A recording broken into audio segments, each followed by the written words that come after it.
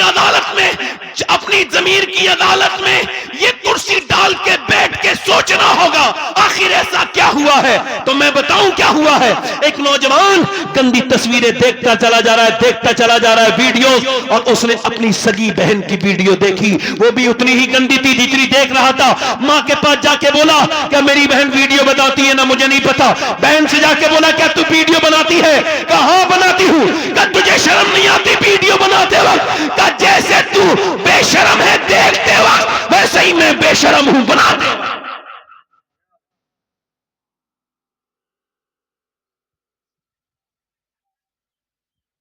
جو کہا تھا صلاح الدین ایوبی سے، کیا کہا تھا اس کو سمجھے؟ یہ مسلمانوں کے گھروں میں گھس گئے، کیا ناٹک۔ مولانا عقیل صاحب، جتنے بھی میری اپنی پکی تحقیق ہے میں ثابت کر سکتا ہوں، ہندوستان میں جتنے ناٹک اور جتنے سیریل اور پاکستانی جتنے یہ سیریل بنا رہے ہیں جس میں حیا سوز، بدتمیزی، بے غیرتی، بے شرمائی، بے ہودگی، بے پردگی یہ سب پروسی جا رہی ہے، سکھائی جا رہی ہے، اس میں ایک کا بھی پیسہ خرچ کرنے والا مسلمان نہیں، سب یہودیوں کے پیسے۔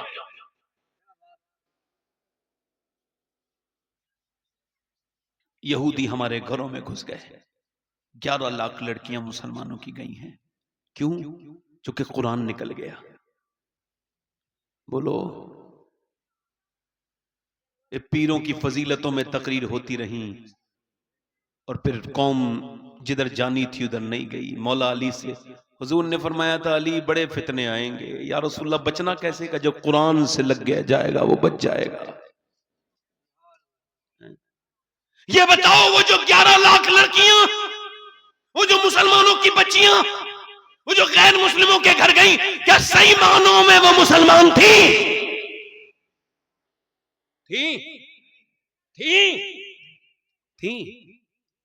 اللہ کا شکر ہے کہ میں سید ہوں، مجھے خبر ہے کہ میں سید ہوں، مگر یہ وصیت کر چکا ہوں کہ جب میں مروں تو میری قبر میں اگر فلسطینی لڑکیوں میں سے ایک کا جوتا مل جائے تو میرے سینے پہ رکھ دینا تاکہ اللہ مجھے بخش دے۔ کیوں؟ جنہوں نے یہ بیان دیا ہے کہ ہم جب رات کو سوتے ہیں تو پہلے قرآن پڑھتے ہیں پھر برقع اوڑھ کے سو جاتے ہیں۔ کہ بہنوں برقع تو کوئی اوڑھ کے نہیں سوتا، آپ کیوں سوتی ہیں؟ عورتیں اتار کے سوتی ہیں۔ کہ ہم اس وجہ سے سوتی ہیں کہ جب رات کو بم گرتے ہیں تو گھر ملبے میں تبدیل ہو جاتے ہیں، ہم یہ سوچ کے برقع اوڑھ کے سوتے ہیں کہ جب ہماری لاشیں نکالی جائیں صبح کو تو بے پردہ نہیں ہونی چاہیے، پردی میں ہونی چاہیے، تاکہ قیامت کے دن نعرہ تکبیر، قیامت کے دن نعرہ رسالت، قیامت کے دن اللہ کے رسول سے ملاقات ہو تو ہم عرض کر دیں اے آمنہ کے لال، ہمارے 20,000 بچے تقریباً بھوک سے مرے، انہیں بریڈ نہیں ملا، بھوک سے مرے، بھوک سے مرے۔ یا رسول اللہ ہمارے جوانوں کو کفن نہیں ملا، مگر اے اللہ کے رسول آپ کی ایک کنیز نے بھی کسی یہودی کا ہاتھ نہیں پکڑا اور یہ نہیں کہا یہودی میری جان بچا لے، میرا ایمان لے لے، نہیں نہیں، ساری آپ کی کنیزوں نے یہی کہا جب تک یہ جان رہے گی مسجد اقصی پر قربان رہے گی۔ یہ بھول گئیں بچیاں۔ یہ بات اس وجہ سے کہہ رہا ہوں کہ ہم جو سب پیدا ہوئے نا، ہمیں ایک مانی تو یہاں تک لے کے مانی تو عشق رسول دیا ہے نا۔ ڈاکٹر اقبال کہتا تھا یا رسول اللہ سب سے پہلے میں نے آپ کا نام اپنی ماں کی زبان سے سنا تھا، سب سے پہلے آپ کا نام۔ جب مائیں چھوڑ دیں، جب مائیں اسلام کو چھوڑ دیں، آپ جلسوں کے حالات دیکھ لو اور کسی چیز پہ نہ جاؤ۔ پورے ہندوستان میں ہونے والے جلسے اور ان جلسوں میں جیسا کہ مولانا شاہ نواز نے تقریر کی، آپ بھی کر رہے تھے، ان جلسوں میں یہ بیہودہ عورتیں اور پھر ان کی بے پردگی، شادیوں میں عورتیں، ایک آدمی اپنی بہن کو تیار کروا کے لے جا رہا ہے، سوال آپ سب سے یہ ہے کہ وہ کیوں لے کے جا رہا ہے؟ بہن تیار ہے، اس کا پرپس کیا ہے؟ لاشعوری طور پر وہ یہ کر رہا ہے کہ میں جا کر کے کسی اور کی بہن کو دیکھنے والا ہوں تو اپنی بہن کو تیار کروا کے لے جا رہا ہوں تاکہ دوسرے گنڈے موالی میری بہن کو دیکھیں.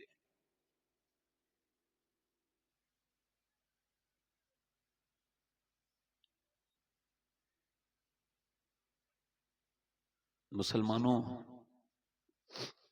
اپنی زندگیوں کا محاسبہ کرو، اپنے بارے میں غور کرو. ایک ہمارے یہاں کی شادی ہے جو بےہودگی کی شادیاں ہیں، بے پردگی کی شادیاں ہیں، زندگیاں بیکار ہیں. شادیوں میں قرآن ہمارے یہاں سے نکل گیا، عورتیں قرآن نہیں پڑھتی. اب تو جو پڑھے لکھے لوگ ہیں وہ بھی اپنے بارے میں غور کریں. تقریر نہ سمجھے میری باتوں کو، میں آپ کا خادم ہوں، خدمت کرنے آیا ہوں. اس کو کوئی تقریر کے شعلہ بیانی نہ سمجھے. ایک سوال یہ ہے کہ جو پڑھے لکھے لوگ ہیں جو دن میں ایک قرآن کا سپارہ نہیں پڑھ سکتے اور 1.5 گھنٹہ 2 گھنٹہ فیس بک دیکھتے ہیں، ان کو سوچنا نہیں چاہیے کہیں توفیق چھن تو نہیں گئی ہے.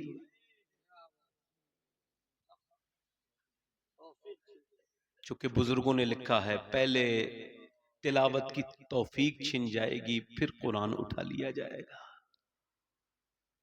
کہیں ایسا تو نہیں کہ مجھے فیس بک پہ جواب دینے کی بڑی جلدی ہے مگر اپنے رب کو جواب دینے کا کوئی خیال نہیں ہے کہ قرآن تو نے کتنا پڑھا تھا.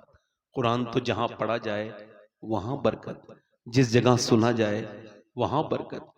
حضور حدیث شریف میں آتا ہے اتنے فرشتے آتے ہیں قرآن پڑھنے والے کی قرات سننے کے لیے کہ زمین سے آسمان تک جو یہ بیچ کی دوری ہے یہ پوری رحمتوں سے بھر جاتی ہے. وہ قرآن پڑھنے والوں کا حال ہے. اللہ کے رسول فرماتے ہیں اللہ کو سب سے زیادہ جو آواز پسند ہے وہ قرآن پڑھنے والے. مگر آج میری بہنیں قرآن پڑھ رہی ہیں. مولانا یہ بتاؤ ولی کیسے بنتے ہیں؟ بتاؤ آپ سب لوگ. ولی دیکھو پہلے ولی ایسے بنتے تھے، اب تو ذرا تھوڑا سا ماڈرن زمانہ آ گیا ہے. حالانکہ اب بھی ولی ویسے ہی بنتے ہیں جیسے پہلے، مگر اب لوگوں نے تھوڑا سا مسئلہ الگ کر دیا ہے. اب ولی پہلے بنتے تھے حضرت، پہلے بنتے تھے ماں باپ نیک ہوتے تھے، وہ تقوی پرہیزگاری تو ولی بنتے تھے. اب تو کچھ مولوی ایسے ہیں جنہیں پیسے دو تو وہ کسی کو بھی ولی بنا دیں گے. اب حضرت برابر میں بیٹھے ہوتے ہیں پیر صاحب اور وہ اپنے ساتھ لاتے ہیں جلسوں میں. دیکھو میں نے تو اپنی آنکھوں سے دیکھا، بلکہ مجھ سے بھی کئی پیروں نے مطالبہ کیا آپ میری تعریف نہیں کرتے. میں نے کہا حضرت میں حضور کی تعریف کرتا ہوں، میں آپ کی تعریف نہیں کر پاؤں گا. اور انشاءاللہ آج تک میں کسی ہندوستان کے کسی بھی عرس کا درباری خطیب نہیں ہوں. میں سیٹ ہی نہیں ہو پاتا ہوں بھائی. حالانکہ میں ان کا مخالف نہیں مگر ان کی میں حمایت میں جھوٹی باتیں نہیں کر سکتا. آج کا حال یہ ہے کہ جیسی حضرت آئے ہیں خدا رسول کی تعریف بند، حضرت کی شروع.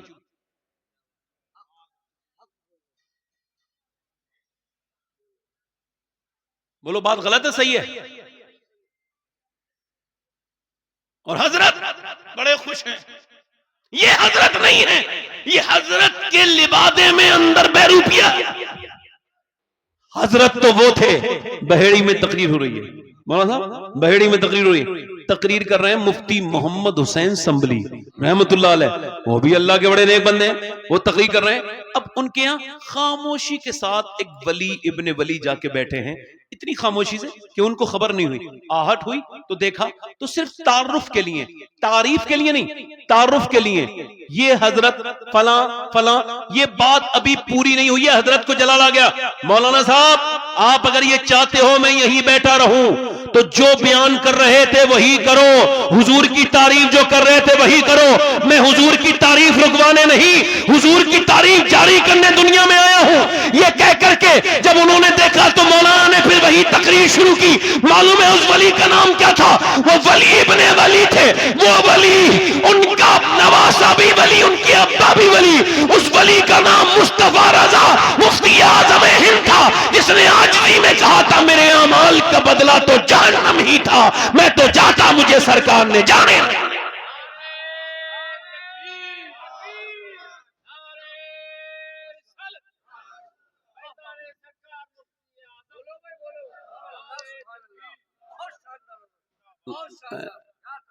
وہ بزرگ تھے ہمارے، ولی کیسے بنتے ہیں؟ میں قرآن کی بات کر رہا تھا. اب یہ جو عظمت قرآن ہے، یہ قرآن کا جلسہ ہے. زور سے بولو. کس کی بات کر رہا تھا؟ اچھا، یہ بچے جو ماں کے پیٹ سے پیدا ہوتے ہیں، یہ پاگل، ان کے بارے میں ریسرچ ہوا، ہم لوگوں نے نہیں کیا، آکسفورڈ وغیرہ نے کیا.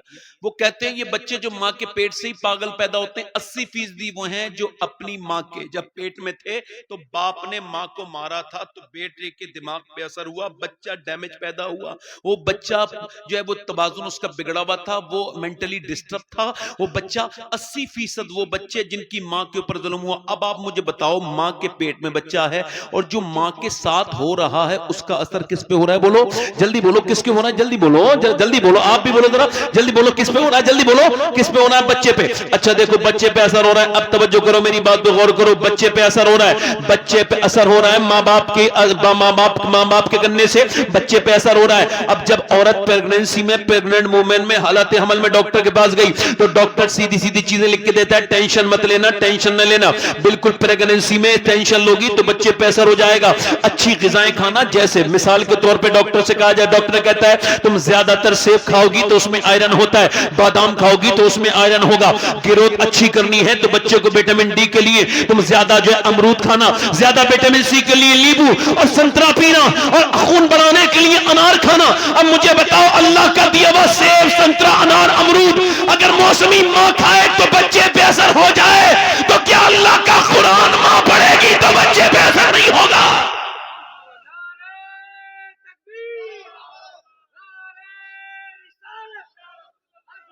ارے ہوگا کہ نہیں ہوگا؟ بولو. ارے ہوگا، ہوگا، ہوگا کہ نہیں ہوگا؟ ماں قرآن پڑھ رہی ہے، بیٹا پیٹ کے اندر ہے، تو کچھ اثر ہوگا کہ نہیں ہوگا؟ بولو. ماں تلاوت کر رہی ہے، درود پڑھ رہی ہے، حضور پر درود پڑھ رہی ہے، بچے پہ اثر ہوگا کہ نہیں ہوگا؟ بالکل ہوا ہے اور ہوگا. پانی پت کرنال میں ایک بچہ پیدا ہوا، پیدا ہوتے ہی رونے لگا. 1 دن 2 دن 3 دن 4 دن 5 دن 6 دن 7 دن 8 دن 9 دن 10 دن 11 دن 12 دن، 1 مہینے لگاتار ایک حکیم سے دوسرے حکیم سے تیسرے حکیم سے چوتھے حکیم سے پانچویں حکیم، کئی حکیموں کو دکھا دیا مگر بچہ ٹھیک نہیں ہوا. روتا رہا، بلند آواز سے روتا تھا. حضرت فخر الدین بہاؤالدین زکریا ملتانی کے داماد کا گزر پانی پت سے ہوا. جیسے ہی روتے ہوئے دیکھا ویسے ہی کہا، یہ جو بچہ رو رہا ہے ولی، تمہیں اپنے مریدوں سے کہا تمہیں مبارک ہو کہ ایک ولی کا دیدار تم کرنے والے ہو. یہ بچہ رو نہیں رہا ہے. کہا پھر یہ مادرزاد ولی پیدا ہوا ہے، اللہ کو یاد کر رہا ہے. کہا کیسے؟ کہ چلو دکھاتا ہوں. یہ کون ہے؟ امام حضرت نعمان بن ثابت کی نسل سے ہے یہ بچہ. یہ جو بچہ پیدا جس کا ذکر کر رہا ہوں، جا کر کے بولے کوئی ہے؟ والد باہر نکل کے آئے، جی آپ کا بچہ رو رہا ہے. جی میرا بچہ ہے، مبارک ہو آپ کا بچہ ولی بن کے پیدا ہوا ہے. کہ دماغ تو آپ کا ٹھیک ہے، جب سے پیدا ہوا ہے میں حکیموں میں لے کے جا رہا ہوں، چپ نہیں ہو رہا ہے اور آپ اسے ولی کہہ رہے ہیں. کہ اسے برا نہ کہو، میری گود میں لا کے دو. گود میں لا کے دیا، ایک کان میں کچھ پڑا، دوسرے میں کچھ پڑا، بچہ ہو گیا خاموش. کہنے لگے صاحب آپ نے اپنے بچے کو کیا پڑھ کے سنایا؟ میرے بچے کو دوائیوں سے ٹھیک نہیں ہوا. کہ بعد میں بتاؤں گا، پہلے بتائیں کیا آپ کی جو بی بی ہے اس کی والدہ قرآن کی حافظہ ہے؟ کہ جی بالکل ہے. کہ تو سنو، جو اپنی ماں کے پیٹ میں تھا نا تو اس کی ماں نے اٹھتے بیٹھتے چلتے پھرتے کھاتے پیتے، سونے سے پہلے جاگنے کے بعد چکی چلاتے، روٹی بناتے، کھانا پکاتے اور سالن بناتے، جھاڑو لگاتے، اتنا قرآن پڑھا کہ بچے کو ماں کے پیٹ کے اندر قرآن سننے کی عادت ہو گئی. بچے کی روح کی غذا قرآن کی تلاوت ہو گئی. جب ماں کے بچہ پیدا ہوا تو ماں جچکی میں چلی گئی، گندگی میں. اس نے قرآن نہیں پڑھا. جب اس نے قرآن نہیں پڑھا، بچے کو بھوک لگی قرآن کی تلاوت سننے کی، تم اس کو دوائیاں کھلا رہے تھے. میں نے ایک کان میں ایک آیت پڑھی، دوسرے میں دوسری پڑھی، بچہ ہو گیا خاموش. اس بچے کا نام شرف الدین بو علی شاہ قلندر پانی پتی ہے. تو جب ماں پانی پت والے کی قرآن سنائے تو بیٹا پورے ہندوستان کو قرآن کا مطلب سمجھاتا ہے. اور جب ماں کربلا والے کی قرآن سنائے تو بیٹا کہتا ہے میری ماں سیدہ آپ نے چکی چلائی تو قرآن سنایا، آپ نے مجھے سلایا تو قرآن سنایا، آپ نے پلایا تو قرآن سنایا، آپ نے کچھ کھلایا تو قرآن سنایا. مگر حسین کربلا میں پہلے سر کٹائے گا، بعد میں قرآن سنائے.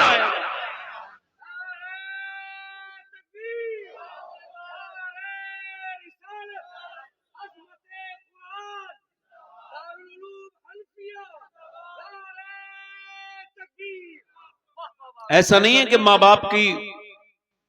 باپ سے بدتمیزی میں صرف بچوں کی غلطی ہوتی ہے، اس میں ماں باپ کی بھی غلطی ہوتی ہے.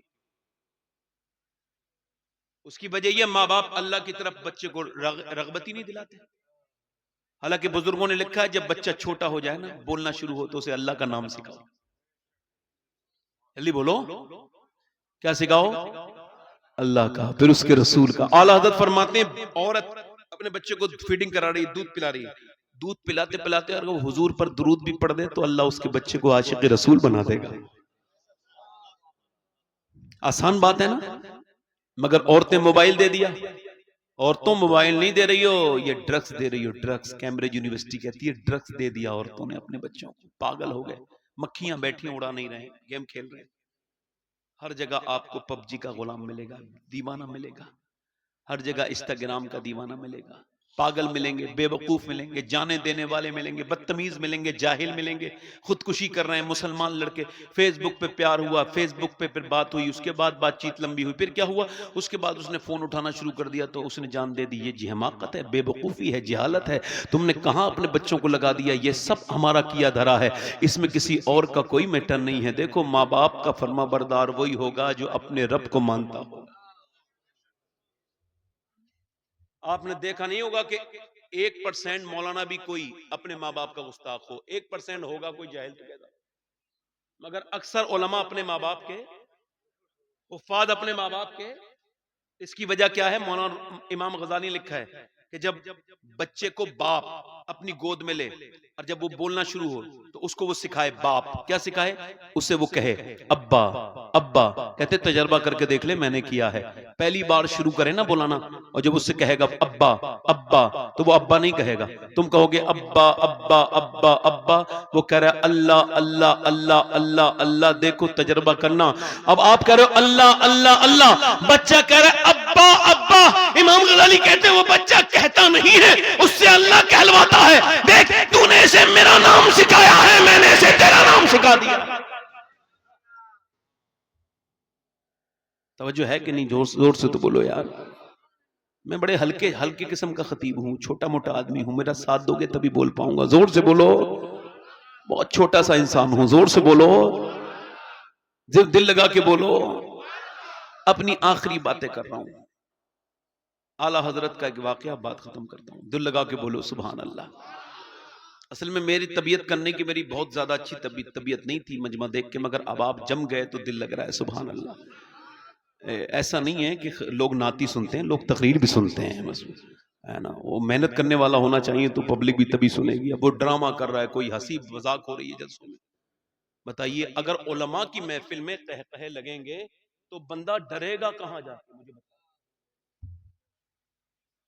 اور قہقہے بھی عام نہیں, ہنسنا ایک فرحت کے لیے, مسکرانا سنت ہے, کوئی بات نہیں.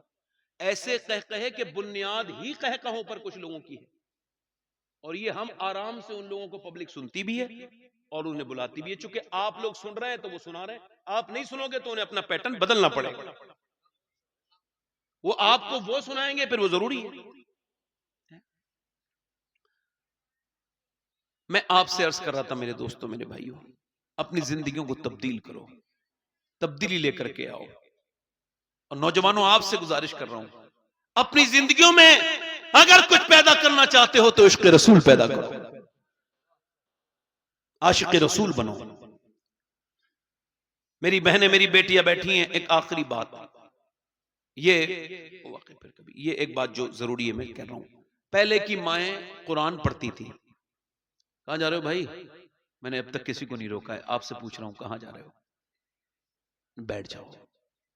آپ کو بلانے کوئی نہیں گیا تھا میرے بھائی, اپنی مرضی سے ہی آپ آئے ہیں. جب آ گئے ہیں تو 5 منٹ کا وقت اور دے دیجیے. یہ الگ بات ہے کہ آپ کا, ہم سب سے زیادہ قیمتی وقت آپ کا ہی ہے, چونکہ آپ سب سے بیچ میں سے اٹھ کے جا رہے ہیں. یہ صحیح بات ہے اس میں کہ آپ سے زیادہ مصروف آدمی ہم لوگوں میں سے کوئی نہیں ہے, مگر پھر بھی آپ کی بڑی مہربانی ہوگی اگر 5 منٹ اور دے دیں تو. دل لگا کے بولیں. قرآن میں ہر بیماری کی شفا ہے کہ نہیں؟ یہ میں نہیں کہہ رہا ہوں, حضرت ابن عباس کہتے ہیں کوئی ایسا مرض نہیں بنا, روحانی بھی اور جسمانی بھی, جس کا علاج اور شفا اللہ نے قرآن میں نہ رکھی. اب جیسے کوئی مسئلہ ہوا, چلو تعویذ والے کے پاس چلے جاؤ. ابھی میں نے ایک جگہ یہ بات کہہ دی تو ایک مولانا بولے, یہ معمولات اہل سنت ہیں, آپ تعویذ کے بارے میں بات کر رہے تھے. میں نے کہا میں نے کب یہ کہا کہ تعویذ میں برکت کا کوئی کا منکر تھوڑی ہوں، مگر مجھے آپ بتاؤ، سب لوگ سے پوچھ رہا ہوں، کیا قرآن کے برابر میں کسی دوسری چیز کو لا سکتے ہو؟ تعویذ برکت کی چیز ہے، اگر کوئی بابرکت آدمی لکھے تو بڑی برکت ہوتی ہے اس میں کوئی شک ہے؟ میرے والد لکھتے تھے، دادا پر دادا سارے جو ہے وہ اپنے ایک زمانے تک خانقاہی نظام ہے، میں بھی لکھتا ہوں تعویذ، مگر میں اس کا منکر نہیں، بلکہ اس کا حامی ہوں۔ اس میں مجھے ایمان ہے کہ کوئی بزرگ اگر کچھ پڑھ کے پھونکے تو برکت ہوتی ہے، مگر میری بات سنو، صحابہ کرام پڑھوائیں اور حضور پڑھیں تو برکت ہوتی ہے۔ پڑھنے والا بھی بابرکت ہونا چاہیے، نظام الدین اولیاء ہو تو برکت ہوتی ہے۔ کوئی جھوٹا جو ہر آدمی کو جادو بتا رہا ہے، اس کے کرنے سے کوئی برکت نہیں ہوگی۔ لوگوں کے پاس یہ ایک بات الگ سی ہے، قرآن کو ریپلیس آپ نہیں کر سکتے۔ قرآن میں ہر چیز کا حل، ہر چیز کی برکتیں، قرآن وہ چیز ہے۔ اما عائشہ فرماتی حضور کی پوری سیرت قرآن ہے۔ جلدی بولو، جلدی بولو، یہ قرآن ہی تو ہے، اسی کا تو اعجاز ہے۔ یہ کیا تھا، کس کی تلاوت تھی جس نے طارق کو کشتی جلانے پر جو ہے وہ اکسایا تھا؟ وہ کون سی جذبات تھے جو طارق بن زیاد نے پورے اسپین میں دنیا کو بتایا تھا کہ میں وہ بچہ ہوں جس کی ماں نے لوریاں پڑھ کے نہیں بلکہ قرآن کی تلاوت پڑھ کے مجھے پالا۔ یہ کون تھا قاری؟ وہ کون سی تلاوت کے مزے تھے جو صلاح الدین ایوبی کی فوج میں جب کوئی بامل قاری قرآن پڑھتا تھا تو لوگ ہزاروں کی پبلک سے 10,000 لوگ 1,00,000 سے لڑ بھی جاتے تھے اور انہیں پتہ بھی کر دیتے۔ یہ صرف قرآن کے معجزے، یہ قرآن ہی تھا۔ وہ ایک عورت غیر مسلم، سنو، ایک لڑکی ہے، وہ قرآن پڑھ رہی ہے، آخری بات دھیان سے سنو، قرآن پڑھ رہی ہے، قرآن پڑھ رہی ہے، آخری بات ہے، قرآن پڑھ رہی ہے، اس کی سہیلی ہے، ایک سہیلی، وہ کہتی ہے تو یہ کیا پڑھتی ہے؟ جب پڑھتی ہے تو وضو بھی کرتی، ہاتھ پیر بھی دھوتی ہے، اور قرآن پڑھتی ہے تو بڑے اہتمام سے۔ تو کہنے لگی اللہ کا کلام ہے۔ کہ تمہاری امی مجھے پڑھا دیں گی؟ غیر منقسم ہندوستان کی بات ہے۔ اس نے کہا ٹھیک ہے، میری امی سے پوچھ لو، جا کے بولے امی آپ مجھے قرآن پڑھا دیں گی؟ کہا بالکل، چونکہ قرآن ہدی للناس ہے، انسانوں کی ہدایت کے لیے ہے۔ اس نے قرآن پڑھا، قرآن اس نے پڑھنا، ناظرہ مسلمان سے پہلے پڑھ لیا، اس کے بعد اس نے کہا اب میں حافظہ کروں گی۔ وہ اس سے پہلے حافظہ بن گئی، اور قرآن سینے میں آ کے کب ایمان بن گیا پتہ ہی نہیں چلا، اسے مسلمان ہو گئی۔ اب رشتہ جب آیا تو روتی بھی اپنی ملانی کے پاس آ کے بولی ایسا کرو آپ کہ میرے لیے کوئی دعا کر دو۔ کیا ہوا کہ میرا رشتہ جس کے ساتھ ہوا ہے وہ بڑا ہی خطرناک آدمی ہے، نفرت کرتا ہے، کٹر ہے، اگر میں نے اپنے ماں باپ کو بتایا میں مسلمان ہو گئی ہوں تو وہ مجھے جان سے مار دیں گے۔ اگر شوہر کو خبر ہو گئی اب میں نہ تو ایمان چھپا سکتی ہوں نہ ایمان بدل سکتی ہوں، مر جاؤں کیا کروں؟ تو اس کی جو ملانی تھی قرآن پڑھانے والی، اس کے سر پہ ہاتھ رکھ کے بولی او میری بیٹی اپنا دل تھوڑا مت کر، جس قرآن سے تو محبت کرتی ہے یہ قرآن تیرے ساتھ لے کے جائیے، تیرا ساتھ دے گا۔ اب 10 سال ہو گئے بدا ہونے کے بعد، قرآن پڑھتی تھی چھپ کے، پھر چھپا کے رکھ دیتی تھی۔ 10 سال ہو گئے، ایک دن شوہر بیمار ہوا، علاج ہوا، رپورٹیں آئیں تو روتا ہوا بولا میں برباد ہو گیا۔ کبھی بچوں کو چومے، کبھی بیوی سے کہے تم جیسی جس کے پاس عورت ہو، او میری بیوی کتنی نیک ہو تم۔ کب بات کیا ہے کہ مجھے ڈاکٹر نے کینسر بتا دیا، آخری اسٹیج کا کینسر ہے، اب میں بچوں گا نہیں۔ عورت نے اسے دیکھا، آنسو پہنچ کے بولی میرے سرتاج نا امید نہ ہو، اگر آپ کہو اور میری بات کا وعدہ کرو کہ میری بات مانو گے تو میں آپ کا علاج کر سکتی ہوں۔ کہا تم کیسے علاج کرو گی، پورے شہر کے ڈاکٹر منع کر چکے ہیں۔ رو کے بولی میں جس ڈاکٹر کو جانتی ہوں جب سب ڈاکٹر ہاتھ اٹھا لیتے ہیں تو وہ ڈاکٹر اپنا علاج شروع کرتا ہے۔ کہا وہ تجھے اس سے کیا مطلب، وہ تو بعد میں بتاؤں گی۔ کہ ٹھیک ہے تو جو کہے گی میں وہ کروں گا اگر میں بچ گیا۔ کہ ٹھیک ہے۔ اور نیک عورت تھی، خدمت کرنے کی حد کر دی تھی۔ اندر گئی، قرآن کھولا، اور پھر اسے پتا تھا کہ سورہ فاتحہ پڑھتی ہے میری ملانی، جب کوئی بیمار آتا ہے تو سورہ فاتحہ کی تلاوت کرنے لگی۔ اور پھر جب ایاک نعبد و ایاک نستعین پر پہنچی تو پھوٹ پھوٹ کے روئی میرے کریم میرے رحیم میں کمزور عورت ہوں، میرے مالک میرے آدمی کو شفا دے دے، تو جانتا ہے میں کتنی روئی ہوں ان 10 سالوں میں، اے میرے مالک اسے شفا دے دے، میں کمزور ہوں، کب تک اپنا ایمان چھپاؤں؟ ایسی روئی آج بھی ہو اگر ابراہیم سا ایمان پیدا، آگ کر سکتی ہے انداز گلستہ پیدا، روتی رہی پھر قرآن پہ دم کر کے پانی پہ پلا دیا، 1 دن 2 دن 3 دن 4 دن 5 دن، حیرت یہ ہو گئی کہ 1.5 مہینے کا ٹائم دیا تھا ڈاکٹر نے، 4 مہینے ہو گئے، آدمی نہ تو چیک کرانے گیا بلکہ کام پہ جانے آنے لگا، بیوی بولی جا ایک بار چیک تو کرا کے آؤ، جب چیک کرا کے آیا تو پرچہ اپنا نیچے کو پھینک کے رونے لگا، اور بہت رویا، کہا کیوں روتے ہو؟ کہیں خوشی کے آنسو ہیں، کہا کیا ہوا؟ کہا ڈاکٹر نے میری رپورٹ دیکھ کے کہا ہے ایسا لگتا ہے تیرے بدن میں کبھی کینسر نامی کوئی مرض تھا ہی نہیں، یہ بتا تو نے کون سا علاج کرایا ہے؟ رو کے بولی برا تو نہ مانو گے؟ کہا نہیں، آگے بڑھ کے بولی اب تمہاری مرضی ہے، دیکھو میں ایک مسلمان ہوں، میں کوئی تمہارے مذہب کی نہیں ہوں، 10 سال سے میں تمہارے ساتھ ہوں، میں نے یہ اللہ کا قرآن پڑھا ہے جس سے تم نفرت کرتے ہو، یہ اسی پیغمبر پہ نازل ہوا ہے جس سے تمہارے دل میں نفرت ہے، اب جو تمہارا دل چاہے مجھے کاٹو مارو، جو تمہارا دل کرے میں چھپا نہیں سکتی، یہ قرآن کا معجزہ ہے کہ اللہ نے تجھے شفا دیا ہے۔ تھوڑی دیر تک اس نے بیوی کو دیکھا اور پھر آگے بڑھ کے بولا ایسا کر مجھے بھی کلمہ پڑھا دے، مجھے بھی نبی کے دامن سے وابستہ کر دے، جب میں قرآن والے کو مانتا نہیں تھا تب تو اس نے مجھے زندگی دے دی، اگر میں مانوں گا تو پھر مجھے کیا کیا عطا کرے گا؟ یہ وہ قرآن ہے، اس کو چھوڑ کے ہم برباد ہو گئے، یہ وہ قرآن ہے جس کو پکڑ کے ہم پھر سے آباد اپنی زندگیوں میں